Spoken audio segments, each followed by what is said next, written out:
F'numru ta' okkażjonijiet fl-aħħar jiem il-Kap Nazzjonalista Alex Borg ikkonferma li m'għandux idea tal-istatistika fejn tidħol l-industrija turistika f'pajjiżna.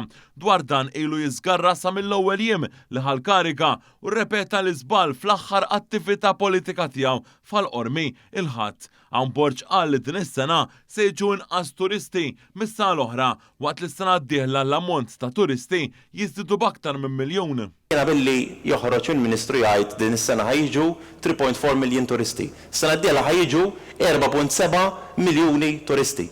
Dan meta skont ċifri tal-NSO juru s-sena l-oħra ġew 3.6 miljun turist u issa skontu is-sena d-dieħla se jiġu 1.3 miljun iżjed f'sena waħda biss. Esperti fl-industrija li tkellmu ma' News qalu li jkun possibbli li jkun hawn rat daqstant qawwija skont il-Viżjoni Malta 2050 il-mira sa 10 sin oħra ukoll it-turisti ilaħqu l-4.5 miljun ukoll inqas minn dak li qal il-Kap Nazzjonalista għall-2026. Il-Kap Nazzjonalista qal ukoll qed jiżdiedu n-numri ta' turisti u mhux idħul mis-settur dan kif statistika uffiċjali turi fl-aħħar sentej idħul mit-turizmu kiber minn 2 biljun euro għal 3.3 biljun euro.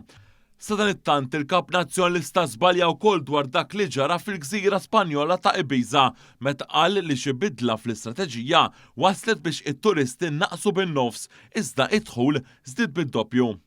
Illum għandhom nofs l-ammont ta' turisti li kienu jiġu sentejn nofs ilu 3 snin ilu. Però it-turisti li jmorru iħallu d-doppju flus fil-but tan-negozji f'Ibiza. Iżda dan mhux minnu. Statistika uffiċjali mill-awtoritajiet Spanjoli turi li 10 snin ilu kienu marru 2.4 miljun turist waqt li s-sena l-oħra tintelet għal 3.7 miljun turist. Anke tfittxija sempliċi online tindika li dak li ddikjara Borg assolutament mhux minnu.